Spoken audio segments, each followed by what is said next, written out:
Assalamualaikum warahmatullahi wabarakatuh. Selamat datang kembali di pembahasan soal ASPD tahun 2025. Pada video kali ini kita akan membahas soal dari Kabupaten Gunung Kidul, khususnya di TPM tahap kedua untuk mata pelajaran Bahasa Indonesia. Langsung saja kita bahas soal yang pertama. Soal yang pertama ada sebuah infografis yang isinya itu tentang pentingnya membuat perencanaan keuangan. Kemudian di sini diberikan beberapa solusi atau rambu-rambu. Yang pertama, untuk menghadapi ketidakpastian kebutuhan. Kemudian yang kedua, untuk menetapkan tujuan kehidupan, menyusun rencana kehidupan di masa mendatang. Yang ketiga, sebagai salah satu cara untuk mensejahterakan diri. Yang keempat, memiliki target untuk mencapai keinginan dalam jangka waktu pendek atau panjang. Dan yang kelima, menjadi bijak dengan pengeluaran sendiri.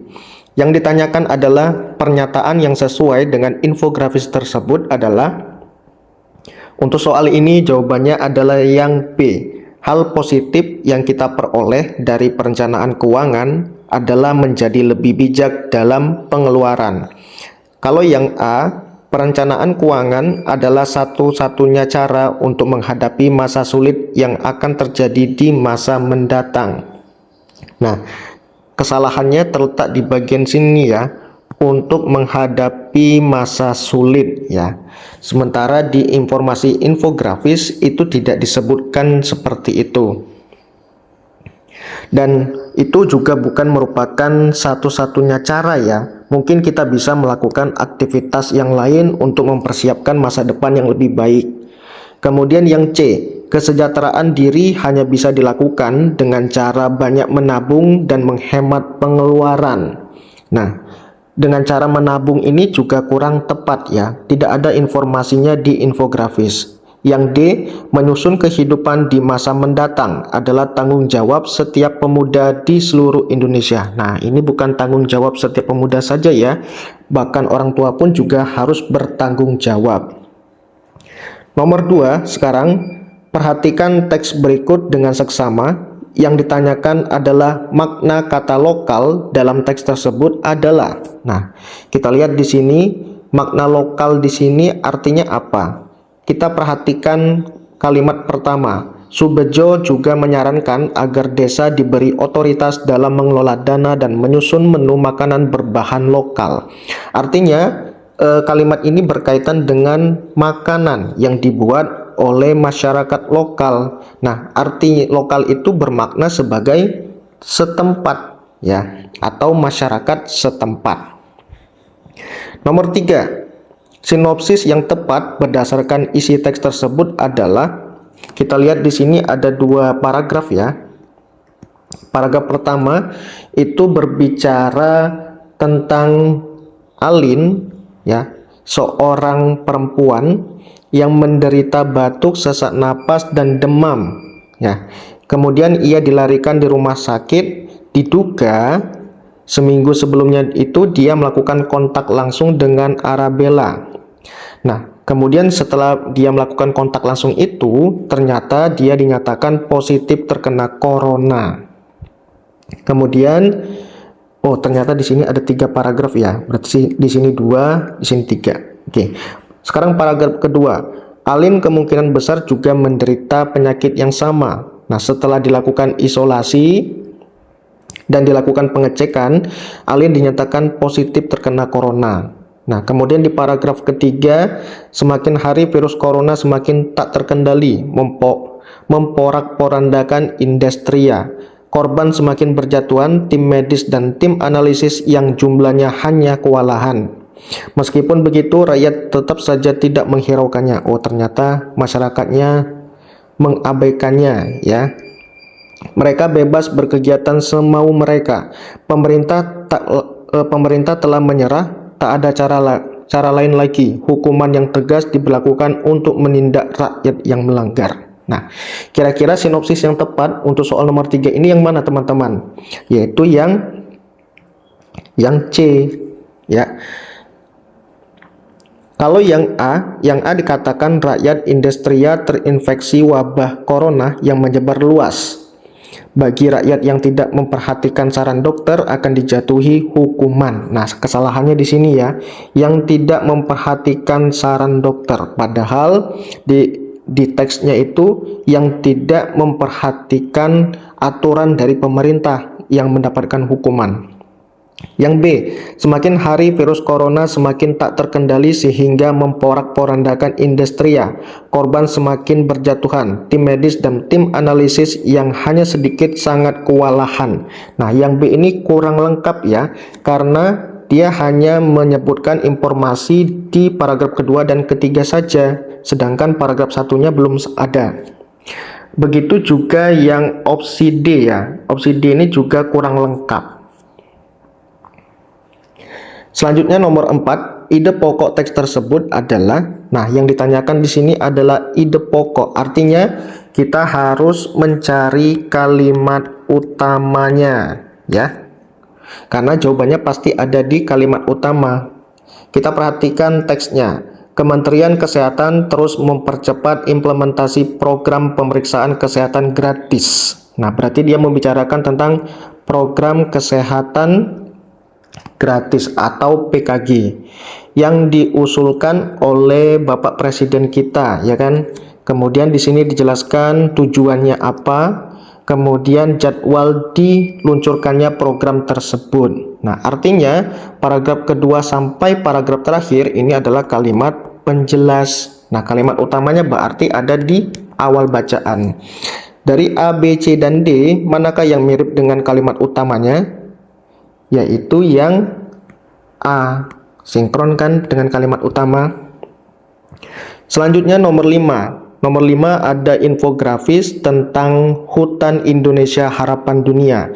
Yang ditanyakan adalah fakta yang terdapat dalam teks infografis tersebut adalah, nah kita lihat yang A, sebanyak 7,8% hutan di Indonesia adalah wilayah adat. Nah, kalau yang A ini benar, adalah sebuah fakta. Kenapa? Karena kalau kita lihat di infografisnya, jawabannya ada di sini. Nah, ya kan? Kalau yang B, hutan Indonesia dapat disebut benteng terakhir pertahanan iklim. Nah, ini kurang tepat. Kesalahannya ada di sini. Bukan pertahanan iklim, tetapi kalau kita mengacu di awal infografis, di bagian sini ya, bukan pertahanan iklim tetapi krisis iklim. Yang C, kenyataan tersebut memungkinkan datangnya banyak tantangan. Kalau yang C ini bukan sebuah fakta, tetapi yang C ini adalah opini ya. Karena di sini ada kata mungkin. Yang D, hutan Indonesia sangat diperhitungkan oleh negara-negara dunia. Nah, ini sangat diperhitungkan juga merupakan opini. Nomor 6, konjungsi akan tetapi pada paragraf di atas menyatakan hubungan apa? Nah, kita lihat di sini akan tetapi ada di bagian sini ya. Nah, kita baca dari kalimat kedua. Banyak pengendara motor yang memilih berhenti di pinggir jalan untuk menunggu hujan reda.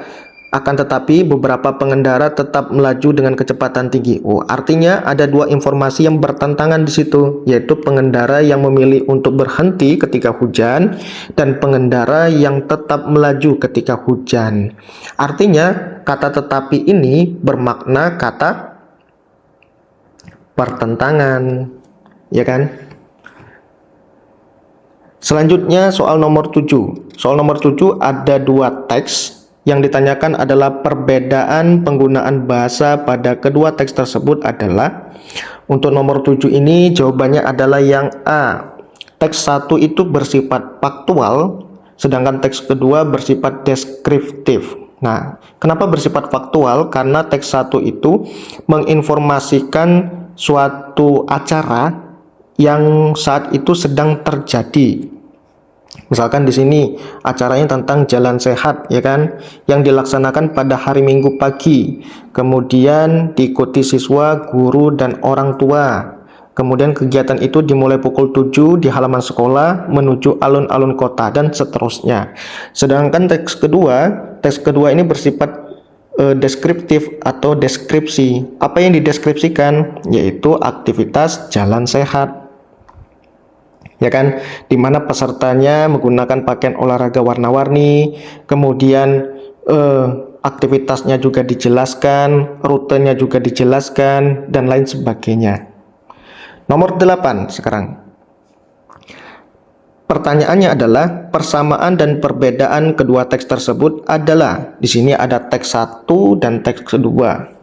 Kita lihat pernyataan yang pertama, keduanya membahas tentang hidroponik. Kita lihat apakah teks 1 membahas hidroponik? Ya, betul sekali ya. Di sini ada kata panen hidroponik. Nah, teks keduanya apakah membahas hidroponik juga? Betul juga di sini, tanaman hidroponik. Jadi nomor 1 ini bisa. Nomor 2, teks 1 membahas teknik tanaman, sedangkan teks kedua tentang media tanaman. Kalau teks 1 ini bukan menggunakan teknik ya, tapi dia menggunakan metode. Nah, jadi salah nih. Kalau teks kedua itu menggunakan teknik malah dia. Nah, bukan tentang media. Nomor 3, keduanya membahas metode bercocok tanam konvensional. Nah, kalau konvensional itu bersifat tradisional ya, jadi kurang tepat. Sedangkan hidroponik itu adalah tanaman atau media cara bertanam secara modern.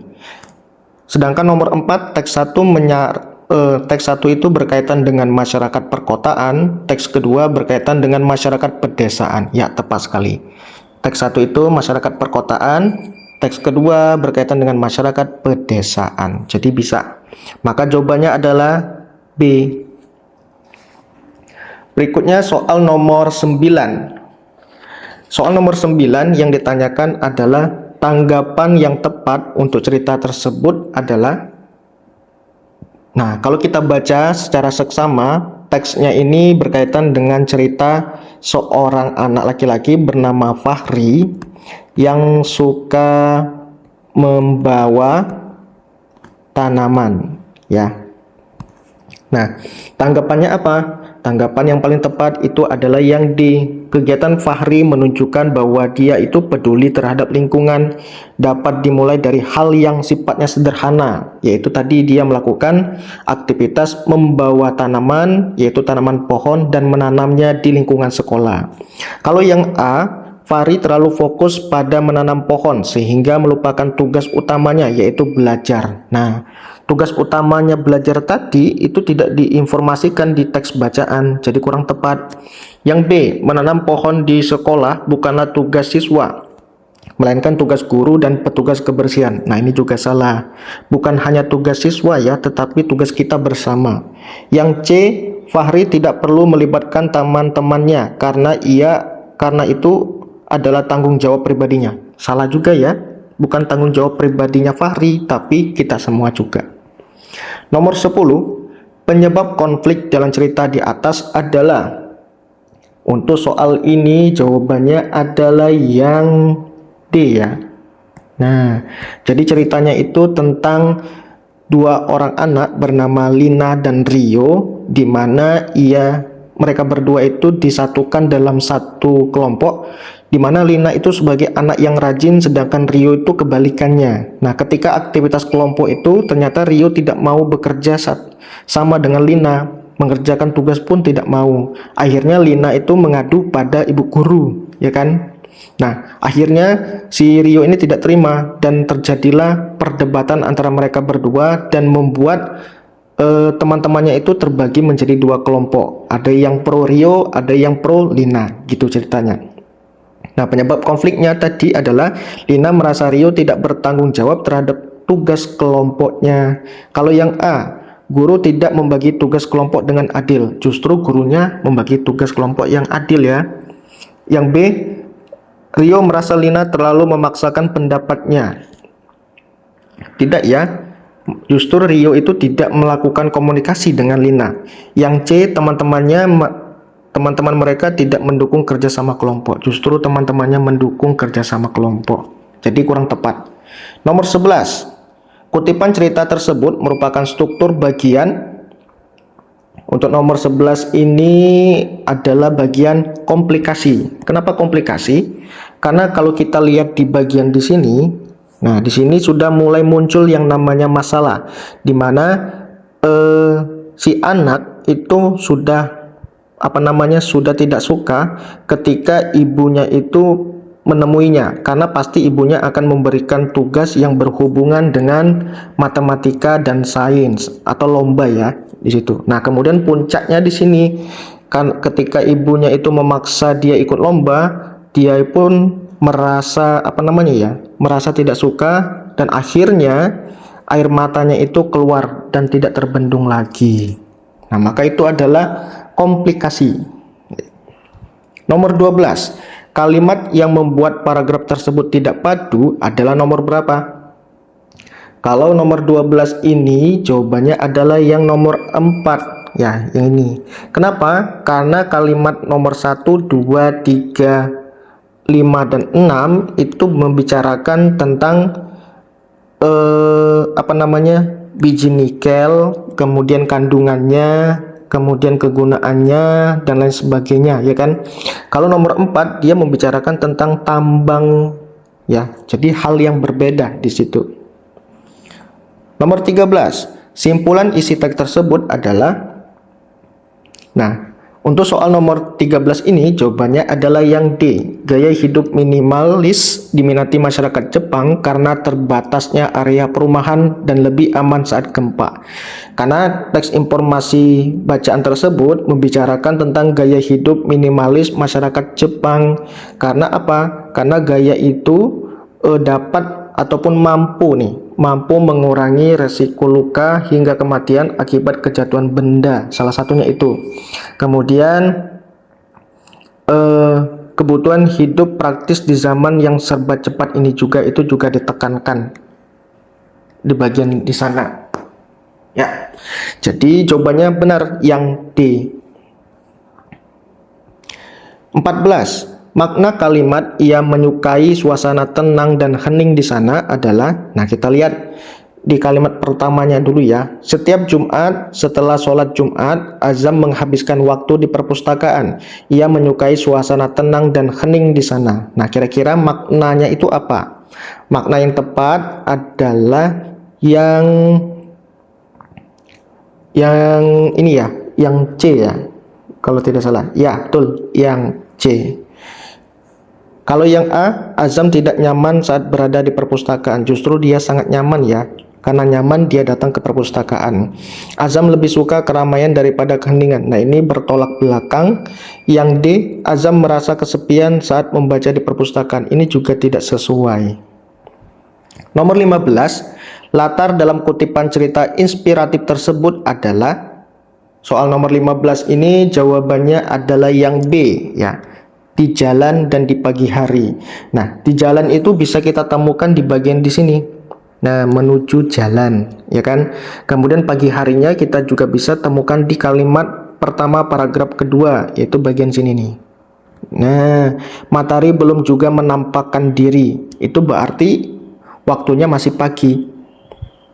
Nomor 16, kalimat poster yang tepat dari teks tersebut adalah, informasinya berkaitan dengan Indonesia berhasil memproduksi berbagai peralatan yang dibutuhkan masyarakat, ya, dan kualitasnya itu tidak kalah dengan produk impor, ya kan. Namun sebagian besar masyarakat kita itu lebih senang menggunakan produk impor. Seharusnya kita cinta dengan produk Indonesia untuk memajukan bangsa. Nah, maka kalimat posternya yang tepat yang mana? Yang tepat itu adalah yang C ya. Cintai produk lokal, majukan Indonesia. 17, perbedaan pola pengembangan kedua teks tersebut adalah, untuk soal nomor 17 ini teks satunya itu bersifat deskripsi dan teks kedua bersifat proses. Nah, coba kita cek apa yang dideskripsikan. Yang dideskripsikan adalah hutan mangrove. Nah, kenapa? Kemudian yang dideskripsikan lagi, ternyata mangrove itu mampu mencegah abrasi. Kemudian hutan ini juga berfungsi sebagai penyerap karbon yang efektif. Berarti dia adalah teks deskripsi. Sedangkan teks kedua ini adalah teks proses atau prosedur, karena di sini disebutkan langkah pertama, langkah kedua, langkah ketiga.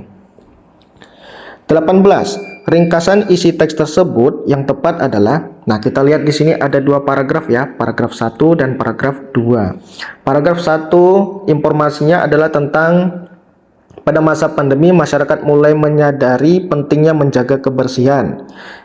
Paragraf kedua, pandemi juga mempengaruhi pola hidup masyarakat dalam hal konsumsi makanan. Nah, informasi pentingnya di situ.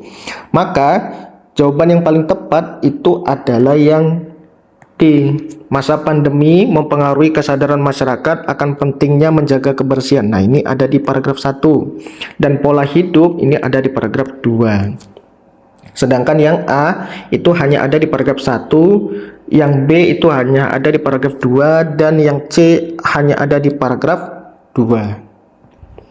19 sekarang, perbaikan kata santapnya pada kalimat tersebut kurang tepat. Kenapa?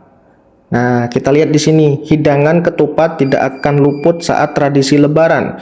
Biasanya ketupat akan santapnya. Ini kurang tepat ya. Seharusnya disantap ya. Maka jawabannya adalah yang D. 20 ada sebuah infografis tentang tips terhindar dari penipuan online. Nah, di sini ada 7 langkah. Yang pertama itu kenali tokonya, kedua jangan tergiur dengan harganya, 3 jangan terpaku pada testimoni, 4 cek identitas penjual, 5 perhatikan foto, 6 cek rekening, dan 7 simpan buktinya. Nah, pernyataan yang sesuai dengan teks infografik tersebut adalah, coba kita lihat yang A. Sebelum melakukan transaksi secara online, pembeli sebaiknya memeriksa ulang rekening penerima tersebut di cekrekening.id ya. Apakah itu jawaban yang tepat? Ya, tepat sekali. Kita harus mengeceknya, ada di poin nomor 6. Yang B, setelah melakukan transfer uang terhadap rekening penerima, pembeli tidak perlu menyimpan bukti transfer tersebut. Nah, tidak perlu menyimpan. Ini salah ya, justru kita harus menyimpannya. Kenapa? Karena informasi itu ada di bagian nomor 7 nih. Nah, yang C, pembeli harus selalu percaya dengan penjualnya sehingga tidak perlu memeriksa identitas jejak digitalnya. Nah, tidak perlu, ini juga kurang tepat. Kenapa? Karena kita juga harus mengecek ya. Nah, ini nomor 4. Yang D, untuk membeli suatu produk, pembeli harus percaya dengan adanya testimoni yang disampaikan penjual secara online. Nah, ini juga kurang tepat. Kita diminta harus percaya, ini kurang tepat ya. Kenapa? Karena di poin nomor berapa nih? Nomor 3. Nah, ini kita jangan terpaku pada testimoni, ditekankan di situ.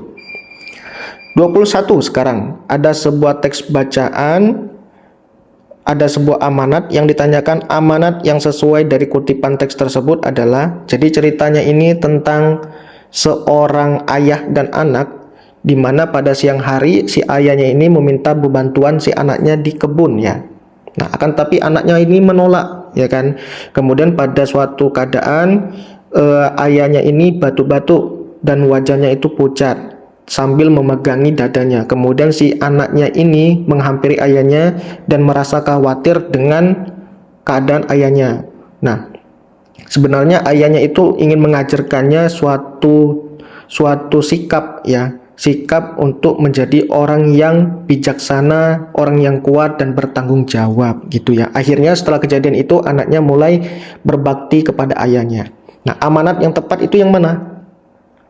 Amanat yang tepat itu adalah yang nomor 1 ya kan. Coba kita lihat, kita harus menghormati dan memahami orang tua karena segala yang mereka lakukan adalah demi kebaikan anak-anaknya. Betul sekali. Nomor 2, orang tua perlu untuk melihat bagaimana dunia berkembang dan tidak selalu memaksakan keinginan kepada anaknya. Nah, ini kurang tepat ya, tidak selalu, ini kurang tepat. Nomor 3, anak perlu dididik secara keras agar tidak membangkang perintah orang tua. Nah, kita tidak harus mendidiknya secara keras ya. Mungkin kita punya cara parenting yang berbeda. Nomor 4, permintaan orang tua untuk bertanggung jawab bukanlah bentuk kekangan, tetapi upaya untuk mendidik anak menjadi pribadi yang kuat dan bijaksana. Nah, nomor 4 juga bisa. Maka jawabannya adalah 1 dan 4, yaitu C. 22. tema cerita pada kutipan teks tersebut adalah, nah kalau kita cermati, teksnya ini berbicara tentang kondisi seorang keluarga atau satu keluarga ya, satu keluarga yang keadaannya itu memperhatikan ya, atau mengkhawatirkan ya, sorry. Nah, di sini dikatakan pakaian compang-camping, rambutnya gimbal dan tubuhnya kotor. Artinya dia adalah kelompok masyarakat yang terpinggirkan. Kemudian di paragraf kedua juga ditekankan bahwa mereka itu sedang makan roti busuk. Nah, akan tapi mereka melakukan itu sebagaimana untuk memenuhi kebutuhan hidupnya, ya kan? Artinya tema yang dibahas di situ adalah yang A, kehidupan kaum marginal dan yang penuh perjuangan, ya kan? Bukan membicarakan tentang pendidikan, bukan membicarakan tentang keluarga yang di tengah kemewahan, bukan juga membicarakan tentang harapan dalam berkelimpahan materi. 23. Istilah teknis yang tepat untuk melengkapi bagian yang rumpang pada teks tersebut adalah, nah, karena di sini berkaitan dengan banjir, kemudian juga membicarakan tentang air yang melimpah di bendungan, ya kan, sehingga air keluar dari sungai itu, maka kata yang tepat di sini adalah kata yang berkaitan dengan volume, yaitu yang B, debit air atau volume air. 24. Urutan kalimat yang tepat dari teks petunjuk acak tersebut adalah, di sini adalah cara membuat pupus kompos ya. Langkah pertamanya semuanya ada di nomor 1. Langkah keduanya apa? Sedangkan langkah terakhirnya ada di 8 ya. Langkah keduanya apakah 3 atau 2? Yang pertama, siapkan media. Kemudian kita lihat nomor 3, buat larutan dekomposer. Nomor 2, buat lapisan pertama. Nah, langkah yang tepat yang mana? Langkah ketepat yang kedua itu adalah di nomor 3, ya kan? Artinya 1-3. Maka yang 1-2 ini salah, 1-2 ini salah. Sekarang kita cari langkah selanjutnya, yaitu langkah keduanya. Berarti di sini semua angka 2, ini juga angka 2. Berarti di sini benar ya, langkah ketiga. Sekarang kita cari langkah keempatnya, antara 5 dan 4. Apakah buat lapisan kedua atau tutup dan aduk rutin? Nah, karena di nomor 3 tadi buat lapisan pertama, maka selanjutnya adalah buat lapisan kedua, maka jawabannya 5, maka otomatis jawabannya adalah A. Terakhir, cara pengarang menggambarkan watak tokoh pada kutipan teks tersebut adalah, untuk nomor 25 ini jawabannya adalah melalui dialog tokoh. Kita dapat mengkonfirmasinya melalui bagian di sini. Nah, kamu itu rajin, kamu itu terlalu rajin. Ini adalah bagian dari dialog seorang ibu, ya kan, kepada Dava. Kemudian juga di sini dikatakan di bagian dialog, kita harus tetap semangat Bu.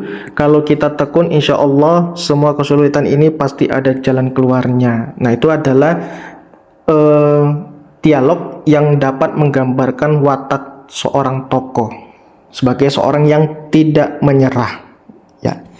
Oke teman-teman, itulah pembahasan soal TPM kedua dari Kabupaten Gunung Kidul, mata pelajaran Bahasa Indonesia. Jika ada hal yang ingin ditanyakan, silakan berikan komentarmu di bagian komentar video ini. Sampai ketemu di pembahasan video selanjutnya. Saya akhiri. Wassalamualaikum warahmatullahi wabarakatuh.